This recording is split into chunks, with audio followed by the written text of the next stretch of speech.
최고운 점. 자, 전개 파트 중에서도 후반부에 해당하겠습니다.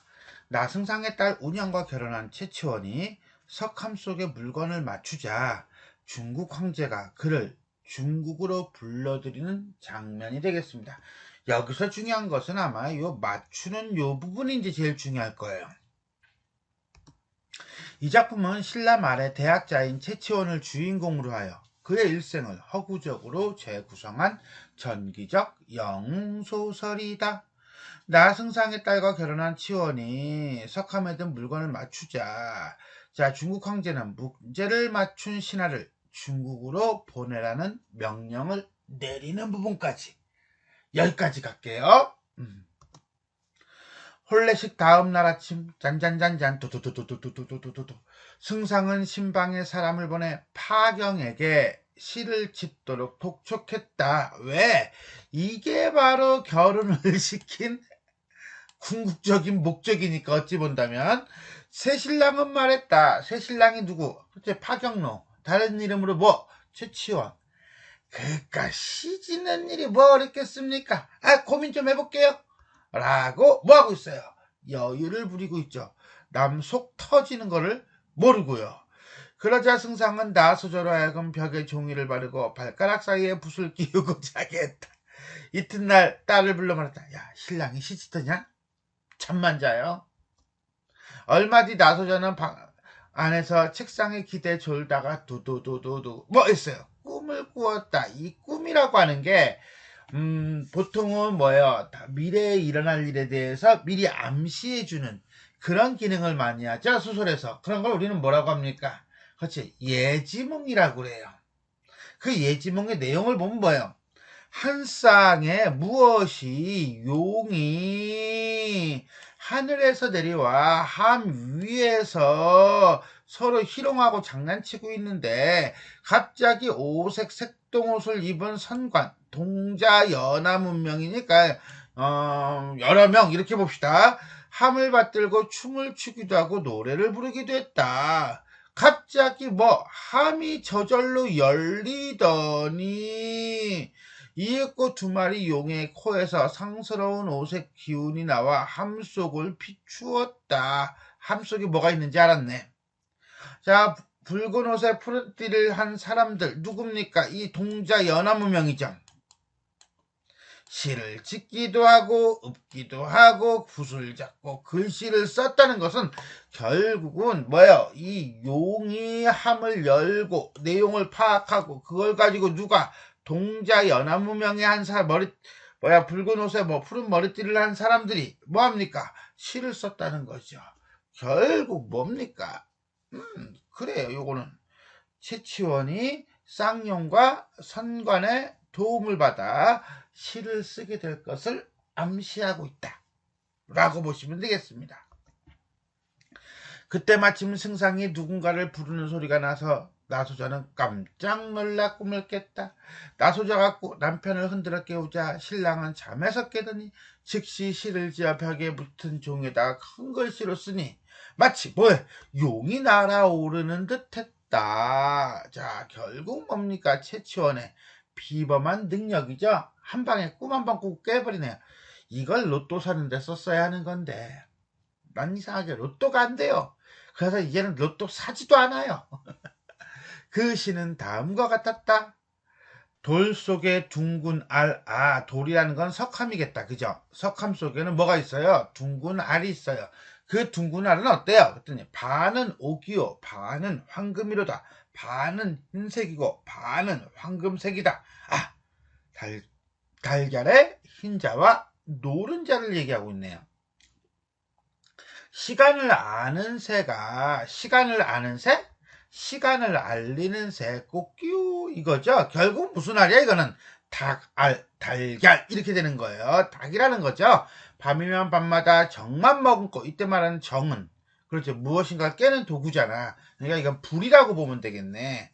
소리는 내지 않는다. 이게 무슨 소리야? 소리를 왜 안 내? 그렇지. 갇혀 있으니까. 함 속의 달걀이 이미 부화되어 닭이 되었지만 함 속에 갇혀서 울지를 못한다 라는 뜻이라고 본다면 이 시에서 우리가 어떤 시어들을 중심으로 봐야 돼요? 그렇죠. 옥, 황금, 그 다음에 뭡니까? 시간을 알리는 새 정도는 무슨 뜻인지를 알아야겠네요. 옥, 흰색이에요. 흰자위를 얘기하고요. 황금, 노란색이에요. 노른자위를 얘기하고요. 시간을 알리는 새, 뭐라고요? 닭이라고 보시면 되겠습니다. 자, 이 시를 썼으니 이제 사건은 풀렸어, 안 풀렸어? 풀렸어. 결국 뭐예요? 이거는 사건을 해결하는 뭐예요? 계기가 되죠. 보통 산문 속에, 소설 속에 운문, 시가 삽입되는 경우는 인물의 어떤 내면 심리를 드러낼 때 내지는 갈등을 드러낼 때, 보통 내적 갈등이 많아요. 그럴 때 많이 씁니다. 근데 이 작품은 어때요? 시가 등장하기는 하는데 이게 뭐예요? 그렇죠. 등장인물의 내면을 표현하기보다는 주로 뭐합니까?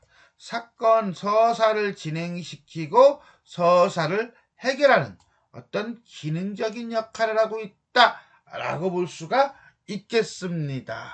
그래서 이전에 내지는 다른 고전소설 속에 나오는 삽입시와는 좀 성격이 약간 다르다라고 보시면 되겠습니다.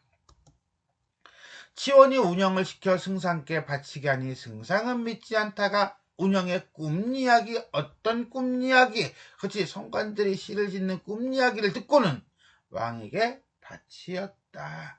이 꿈은 결국 뭡니까?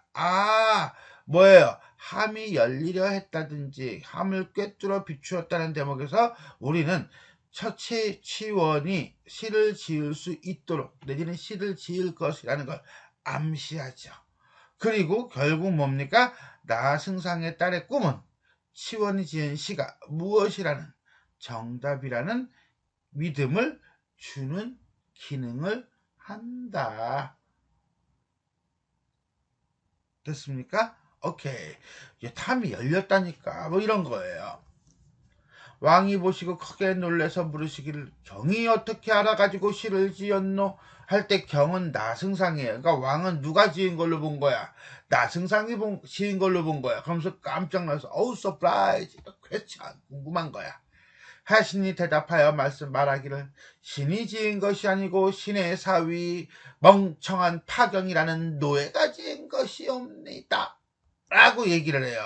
그러니까 뭐야? 신이 지은 것이 아니니까 너는 어떻게 알아가지고 지었냐? 그지? 어떻게 알아가지고 지었냐? 했더니 신의 사위가 지은 것입니다. 라고 얘기해요.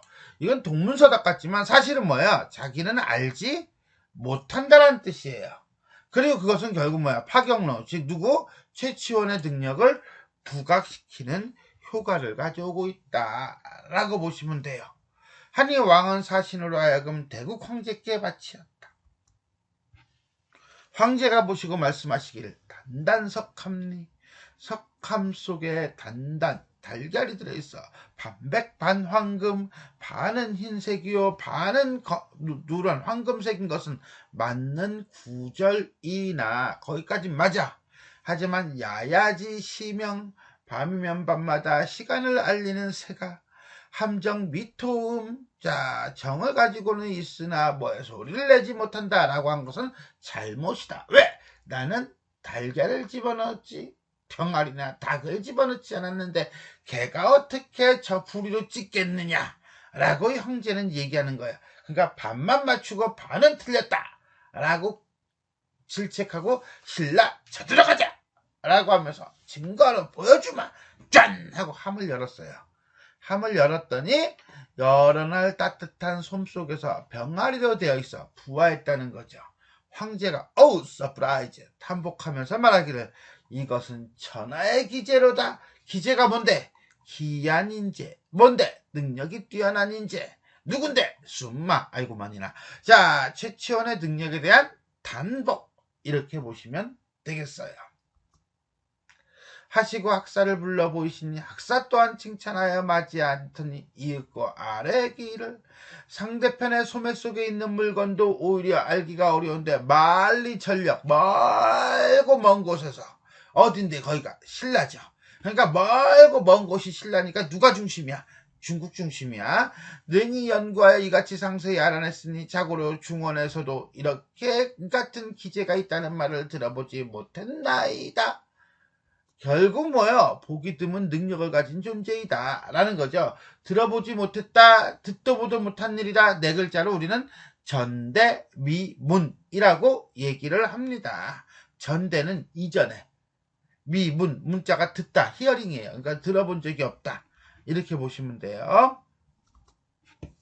오직 걱정되는 것은 소국이 대국을 멸시할 단서가 될까 하니, 소국이 어딘데? 신라. 대국이 어딘데? 중국. 결국 누구 중심적 사고?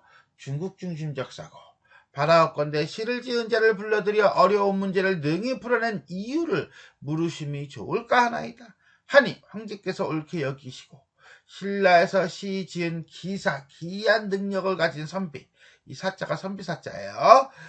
보내도록 지시하니 왕이 또 놀래서 숭상 천엽을 불러 의논하고 말씀하시기를, 천자가 우리나라를 침공하고자 하여 또 시 지은 선비를 부르니, 결국은 중국 황제가 문제를 푼 선비를 부르는 의도를 우리나라를 침공하고자 합니다 라고 본다는 거죠. 경의 서랑은, 서랑이라는 것은 다른 사람의 사위예요. 사위를 높여 이르는 말로 여기서는 최치원을 얘기합니다. 나이가 어려 말리 밖에 보내기가 어려우니, 어려서 가가지고 또 엉뚱한 소리 하거나 실수할까봐 걱정된다는 거야. 그래서 네가 가는 것이 어떠오 하니 승상이 원하옵건대 평안하소서, 평안하소서, 걱정하지 마세요 이 소리예요. 걱정하지 마세요. 최치원이 잘할 겁니다? 아니죠. 뭐야, 제가 가겠습니다. 명령대로 하겠다는 거죠. 오, 웬일로 자신만만 이라고 생각했는데 전교를 받아 집에서 돌아와 울면서 집안 사람들에게 말하기를 하고, 그러니까 뭐야, 가기 싫은 거야, 무서운 거야. 중국 천자가 시 지은 선비를 보내라 하시니 최랑, 자기 사위, 어려서 보낼 수가 없고 내가 대신 가야 하니 살아올 개교가 없으므로 어찌할꼬. 결국은 이 나승상은 성격이 딱 부러지지 못해. 어떤 자기 중심을 가지고 딱 중심을 가지고 일을 헤쳐나가고자 하는 어떤 의지, 뭐 이런 게 있어야 되는데 그런 게 없어. 어떤 성격이야? 나약한 성격이야. 어떤 심리야? 막막함이야. 자, 온 집안이 통곡하고 어찌할 바를 모르더라, 뭐뭐하더라, 이런 걸 우리가 현대에서는 잘 안 쓰는 말이죠. 이런 걸 우리가 문어체라고 그래요. 글로, 자, 옛 소설 같은 데서 글로 쓸 때, 그럴 때 주로 나오는 어투 정도로 보시면 됩니다. 크게 중요한 건 아니고요. 서술상의 특징에서 가끔 나올 수도 있으니까 언급합니다. 나씨가 최랑에게 말하기를, 나씨라고 하는 것은 바로 뭡니까? 오경이죠. 최랑이 누굽니까? 그렇죠. 최치원이죠. 천자가 시 지은 선비를 부르는데 아버님께서 대신 가신다고는 하나, 만리장도는 뭡니까? 롱롱 킬로미터 로드, 즉 뭐예요? 먼 길에 돌아오시기가 어려울 뿐만 아니라 반드시 화를 입으실 것이니 부녀간의 정의에 치근함을 참지 못하겠나이다. 한마디로 뭐야? 너무너무 베리베리 매니마치하게 슬프다 하니 최랑, 누구? 최치원이 말하기를, 승상께서 대신 갈 수 없소. 응당 내가 가지요. 걱정하지 마세요 부인이라고 얘기하는 거예요. 당당함이죠. 이제 당신이 나를 버리고 만리 밖으로 가시면 어찌 능히 평안히 돌아올 수 있겠습니까? 당신이 가면은 난 또 슬픕니다. 뭐 어쩌라고 그러면은. 하여튼 간에 최치원에 대해서 걱정하고 있네요. 그랬더니 최치원이 위로하며 말하기를, 그대는 이태백의 시를 들어보지 못하였어. 여기서 밑에 천생아지 필류 용화라고 하는 이 구절이 이태백의 시 중에 장진주라는 시에 있다고 합니다. 천생, 하늘이 나를 낳으셨어요. 아재제. 나자거든요. 그러니까 원래 중국어는 주어, 서술어, 목적어잖아요. 그죠? 그러니까 하늘이 낳으셨다. 나의 재주를. 그러니까 결국 뭐야? 하늘이 나의 재주를 낳으신 것은 필, 반드시 있어. 무엇이 있어? 쓸용자에 쓸모가 있어. 무엇을? 나를 반드시 나를 쓸모가 있기 위해서이다. 내지는 쓰기 위해서이다. 이렇게 돼요. 결국은 하늘이 나를 낳으신 것은 반드시 나의 재주를 쓰기 위함이다. 그러니까 나는 죽을 일 없다. 걱정하지 마라. 지금 중국에 들어가면 특별한 대우를 받아 승상이 될 것이며 김칫국부터 금의 환향, 금의 비단옷이죠. 비단옷을 입고 돌아와요. 어디로? 고향으로 돌아온다는 거예요. 결국 뭡니까? 출세해서 돌아올 것이니 즐겁지 않겠소? 라고 여유를 부리고 있네요. 대장부 세상에 태어나서 천하를 두루 다니는 것은 진실로 장부의 할 일이거늘 어찌 돌아오기 어려움이 있겠소? 라고 해서 어떤 스케일이 큰 최치원의 빅피처 내지는 면모가 드러나고 있다. 그리고 어떤 일을 해결해 나가는 데 있어서 상당히 당당하고 자신만만하다 라고 보시면 되겠네요. 내 말을 의심치 말고 승상께 자세히 말씀드리요. 이러면 이제 자연스럽게 이제는 중국으로 누가 가는 겁니까? 그렇죠. 치원이가 가는 걸로 결정이 났습니다. 여기까지. 오늘은 여기까지 설명하도록 하고요. 자, 여기서 오늘 한 것 중에서 가장 중요한 게 있다면 아마 요거겠네요. 그죠? 돌 속에 둥근 알 반은 옥이요 반은 황금이라 시간을 아는 새가 밤이면 밤마다 정만 머금고 소리는 내지 않는구나. 단단석합리 반백반 황금 야야지 시명 함정미 도움. 나는요 요쪽 보고 읽었어요. 요쪽 보고 읽었지 요쪽 보고 읽지 않았습니다. 어쨌거나 간에 아까 잠깐 얘기했나요? 보통 소설이라고 하는 산문 속에 이렇게 운문이 삽입되는 경우는요 보통 2가지 내지는 3가지의 특징을 갖습니다. 첫 번째는 인물의 정서를 드러내거나 어떤 심리를 부각시키는 거예요. 인물의 정서를 드러내거나 심리를 부각시키는 게 하나 있고요. 두 번째는 작품 전체의 분위기를 제시한다는 거예요. 시적 분위기, 서정적 분위기로 바뀐다는 거예요. 그 다음에 세 번째는 산문에서 뭘로? 운문으로 바뀌었잖아요. 그러니까 뭐가 바뀌어요? 문체가 바뀌죠. 문체가 바뀌니까는 어떤 문체의 변화를 통한 참신성을 가져다 준다 라고 얘기를 많이 해요. 이런 얘기를 왜 많이 하냐면은 옛날 사람들 특히 조선시대 초기 내지는 중기 김시습의 금오신화 속에 있는 소설들이 시가 많은데 그때가 아니어도 이 조선시대 사람들은 아직 소설이라고 하는 것을 쓰는 데 있어서 약간 미숙함, 지금 현대보다는 상당히 미숙했겠죠. 그리고 그네들은 시를 쓰는 게 훨씬 더 자연스러웠던 거죠. 그러다 보니까 인물의 심리처럼 아주 디테일한 부분을 나타내는 데 있어서는 산문보다는 운문으로 표현하는 게 솔직히 편했던 거예요. 그래서 고전 소설에는 시가 많이 들어갑니다. 정서를 표현하는 데는 아무래도 그 당시 사람들은 시가 편했으니까. 반면에 이 작품은 어떻습니까? 정서를 드러내야 된다라기보다는 어떤 사건을 해결하죠. 이 시를 씀으로써 결국 뭡니까? 사건이 해결되는 거예요. 즉 정서가 아니라 서사를 진행시키는 어떤 방편 내지는 도구로 사용된다는 거예요.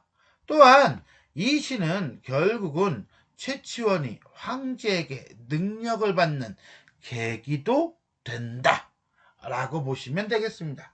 이런 면에서 볼 때 이 작품에 나온 요 시는 조금 많은 차이점을 갖는다 라고 할 수 있겠습니다. 자, 지금까지 우리는 최고운전 전개 부분 중에서 후반부, 자, 나승상의 딸과 결혼한 최치원이 꿈을 꾸고 석함 속에 물건을 맞춥니다. 시를 쭉 쓰고요. 그러자 중국 황제가 컴온 하는 장면에 대해서 살펴보았습니다. 자, 지금까지 내용이 도움이 되셨다면 좋아요와 구독 버튼 그리고 또 알람 설정 부탁드리겠습니다. 자, 수고하셨습니다.